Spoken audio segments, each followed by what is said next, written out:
Welcome to Gurukul exam. आप सभी का स्वागत है साथियों आपके अपने चैनल गुरुकुल एग्जाम के अंदर। जैसा कि आप जानते हैं साथियों, कल जो आपका पेपर हुआ था उनमें दोनों शिफ्ट में जो प्रश्न पूछे गए थे, यानी कि 19 जनवरी को जो प्रश्न पूछे गए थे सीटेट परीक्षा में, उन सभी प्रश्नों को आप सभी के लिए लेकर आए। तो प्लीज़ सभी छात्र इस वीडियो को लास्ट तक देखना, ठीक है। पहले प्रश्न में आपसे पूछा गया था कि जीन पियाजे के अनुसार विकास की पहली अवस्था जन्म से लगभग 2 वर्ष आयु के दौरान बच्चा सबसे बेहतर जो है वो किस चीज़ को सीखता है। बहुत अच्छा प्रश्न था साथियों। इस प्रश्न का जो राइट आंसर था वो था इंद्रियों का प्रयोग करना। क्या साथियों? इंद्रियों के प्रयोग द्वारा। तो आपका राइट आंसर क्या था? ऑप्शन नंबर सी, यानी कि जीन पियाजे के अनुसार जन्म से पहली अवस्था लगभग 2 वर्ष आयु के दौरान बच्चे जो सबसे बेहतर सीखता है वो इंद्रियों के प्रयोग द्वारा, ठीक है। तो correct answer option number C हो जाएगा।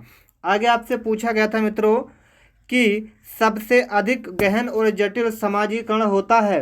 सबसे अधिक गहन और जटिल समाजीकरण जो आपका होता है मित्रों, वो होता है आपका किशोर अवस्था के दौरान। कौन सा साथियों? किशोर अवस्था के दौरान। तो करेक्ट आंसर आप सभी का था ऑप्शन नंबर डी, बिल्कुल सही आंसर, ठीक है। आ जाइए आगे। आगे पूछा गया था आनुवांशिकता को सामाजिक संरचना माना जाता है। आनुवांशिकता को सामाजिक संरचना जो आपका माना जाता है मित्रों, वो माना जाता है स्थिर। क्या मित्रों? स्थिर, यानी कि जटिल।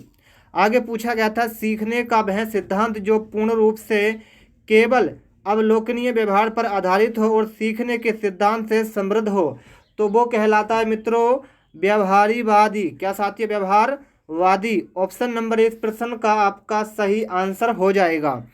आगे आपसे पूछा गया था कि निम्नलिखित में से कौन सा समझ के लिए शिक्षण को प्रदर्शित नहीं करता। निम्नलिखित में से कौन सा समझ के लिए शिक्षण को प्रदर्शित नहीं करता?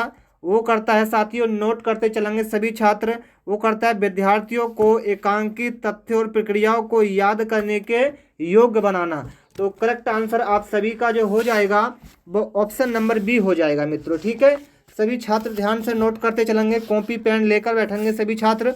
चलिए प्रश्न नंबर 6 पर आइए मित्रों कि निम्नलिखित में से कौन सी विशेषता आंतरिक रूप से अभिप्रेत बच्चों के लिए सही नहीं है। तो निम्नलिखित में से कौन सी विशेषता आंतरिक रूप से अभिप्रेत बच्चों के लिए सही नहीं है।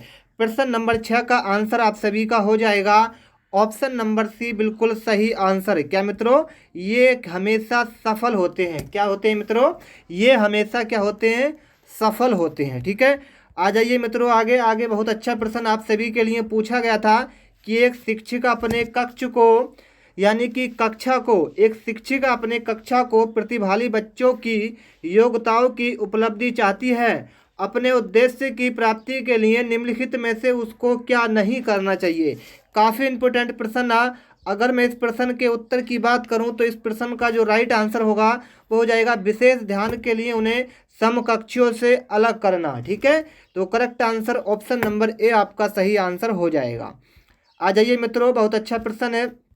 पूछा गया है कि छोटे शिक्षार्थियों में निम्नलिखित में से कौन सा लक्षण पठन कठिनाई का नहीं है। चलिए, छोटे शिक्षार्थियों में से निम्नलिखित में से कौन सा लक्षण पठन कठिनाई इसका नहीं है, ये पूछा गया था। काफ़ी इंपॉर्टेंट प्रश्न था साथियों, और ये प्रश्न कई बार एग्जाम में रिपीट भी होता है। तो इस प्रश्न का राइट आंसर था शब्दों और विचारों को समझने में कठिनाई। क्या मित्रों? शब्दों और विचारों को समझने में कठिनाई। तो correct answer option number A हो जाएगा मित्रों। आ जाइए आगे। शिक्षार्थियों का आत्मनियम की ओर संकेत करता है। शिक्षार्थियों का आत्मनियम की ओर संकेत करता है, वो करता है अपने सीखने का स्वयं पर्यवेक्षण करने की उनकी योग्यता। तो आपका राइट आंसर क्या होगा? सी वाला।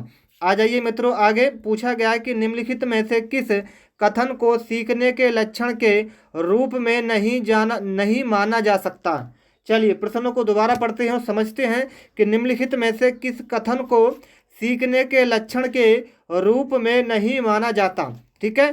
तो इस प्रश्न का राइट आंसर था व्यवहार का अध्ययन सीखना। व्यवहार का अध्ययन सीखना। तो right answer option number A हो जाएगा। आगे पूछा गया सिद्धांत के रूप में रचनावाद। सिद्धांत के रूप में रचनावाद आपसे पूछा था। प्रश्न नंबर 11 का राइट आंसर नोट करिएगा। दुनिया के बारे में अपना दृष्टिकोण निर्मित करने में शिक्षार्थी की भूमिका पर बल देता है। ठीक है, चलिए आ जाइए आगे। बहुत अच्छा प्रश्न है। सृजनात्मक विद्यार्थी वह है जो, बताइए, पूछा गया है सृजनात्मक शिक्षार्थी वह है जो क्या काम करता है, ये पूछा गया था प्रश्न के अंदर। काफी इंपॉर्टेंट प्रश्न था। तो वो करता है पसर्व यानी कि लेटल, चिंतन और समस्या में अच्छा समाधान करने वाला।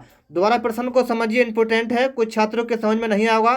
तो सृजनात्मक शिक्षार्थी वह है जो पसर्व, लेटल, चिंतन और समस्या समाधान में अच्छा हो। ठीक है, यानी कि बेहतर हो। ठीक है, तो राइट आंसर इसका था ऑप्शन नंबर बी वाला। आगे मित्रों पूछा गया था अवधारणाओं का विकास मुख्य रूप से किसका हिस्सा है। अवधारणाओं का विकास मुख्य रूप से किसका हिस्सा है, ये आपसे पूछा गया था। तो इस प्रश्न का जो राइट आंसर था मित्रों वो था बौद्धिक विकास। क्या साथियों, बौद्धिक विकास इस प्रश्न का राइट आंसर था। ठीक है, आ जाइए साथियों आगे। आगे आपसे पूछा गया था प्रश्न नंबर 14 में व्यक्तिगत शिक्षार्थी एक दूसरे में भिन्न होते हैं, किस चीज़ में होते हैं, ये आपसे पूछा गया था। तो व्यक्तिगत शिक्षार्थी एक दूसरे से जो भिन्न होते हैं यानी कि अलग होते हैं, वो आपके होते हैं विकास की दर से। क्यों साथियों, विकास की दर जो होती है वो हर एक शिक्षार्थी की अलग होती है, यानी कि भिन्न मतलब अलग, डिफरेंस। ठीक है, चलिए आ जाइए साथियों प्रश्न नंबर 15 पर। काफ़ी इंपॉर्टेंट प्रश्न था ये प्रश्न में, कि पूछा गया था कि बच्चों को, ध्यान से नोट करेंगे, कि बच्चे के उचित विकास को सुनिश्चित करने के लिए उसका स्वस्थ शारीरिक विकास एवं महत्वपूर्ण आवश्यकता है। ये कथन किसका था, या ये कथन किसको प्रदर्शित करता है। तो मित्रों ये जो करता है प्रदर्शित, वो करता है कि बच्चे के उचित विकास को सुनिश्चित करने के लिए उसका स्वस्थ शारीरिक विकास एवं महत्वपूर्ण आवश्यकता का जो कथन है मित्रों, वो कहता है कि सही है, क्योंकि शारीरिक विकास के अन्य पक्षों के साथ अंत संबंधित है। तो राइट आंसर ऑप्शन नंबर जो आपका बी है मित्रों, वो बिल्कुल सही आंसर हो जाएगा। चलिए आ जाइए आगे। प्रश्न पूछा गया है कि इरफान खिलौनों को तोड़ता है और उसके पुर्जों को देखने के लिए उन्हें अलग अलग कर देता है, इससे आप क्या समझेंगे, बताइए। इरफान जो है एक व्यक्ति है, वो खिलौनों को तोड़ता है और उसके अंदर जो पार्ट्स यानी कि पुर्जे होते हैं उनको अलग अलग कर देता है, तो आप क्या करेंगे, बताइए। बिल्कुल, तो ये क्या होता है, उसके जिज्ञासु स्वभाव को प्रस्तुत करेगा और उसकी ऊर्जा को सही दिशा में संचालित करेगा।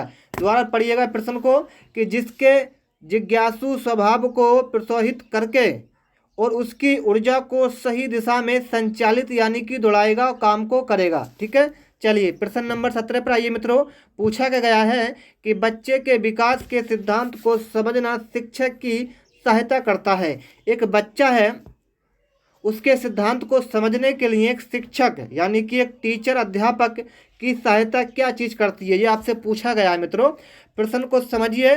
प्रश्न नंबर 17 आपसे पूछा है कि शिक्षार्थियों की विविध अधिगम शैलियों को प्रभावी रूप में संबोधित करना। क्या साथियों, संबोधित करना। ठीक है, चलिए आ जाइए साथियों प्रश्न नंबर 18 पर आ जाइए। प्रश्न नंबर 18 पूछ रहा है कि प्रत्येक शिक्षार्थी स्वयं में विशिष्ट होता है। एक क्या होता है साथियों, हुनरमंद होता है। एक शिक्षार्थी यानी कि प्रत्येक शिक्षार्थी स्वयं में विशिष्ट होता है, इसका क्या अर्थ है। बहुत अच्छा प्रश्न है, नोट करेंगे सभी छात्र। कोई भी, ध्यान से नोट करेंगे, कोई भी दो शिक्षार्थी अपनी योग्यताओं, रुचियां और प्रतिभाओं में एक समान नहीं होते। ठीक है, तो इस प्रश्न का राइट आंसर था सी वाला। चलिए मित्रों आगे आ जाइए। बहुत अच्छा प्रश्न आपसे पूछा गया है, नोट करते चलेंगे सभी छात्र। पूछा गया है कि पुरुष स्त्रियों की अपेक्षा ज़्यादा बुद्धिमान होते हैं, ये कथन क्या है। पुरुष जो होते हैं मित्रों वो स्त्रियों की अपेक्षा तुलना में ज़्यादा क्या होते हैं, समझदार होते हैं, बुद्धिमान होते हैं। और ये कथन किस पर निर्भर करता है मित्रों, ये करता है आपका लैंगिक पूर्वाग्रह को प्रदर्शित करता है। तो करेक्ट आंसर मेरे मित्रों ऑप्शन नंबर ए हो जाएगा। आ जाइए प्रश्न को पढ़िएगा।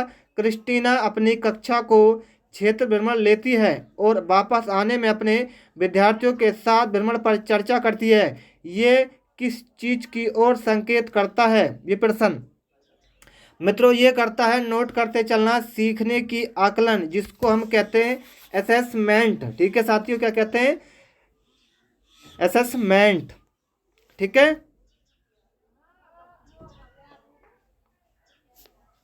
चलिए। तो साथियों ये कुछ महत्वपूर्ण प्रश्न थे जो कल 19 जनवरी को पूछे गए थे, पहले पेपर में और दूसरे पेपर में। चलिए साथियों, कैसी लगी वीडियो कमेंट बताइएगा। और आज जो साथियों पेपर में पूछे जाएंगे उन सभी को लेकर आएंगे, तो भैया प्लीज़ वीडियो को लाइक करके जाना और शेयर करके जाना।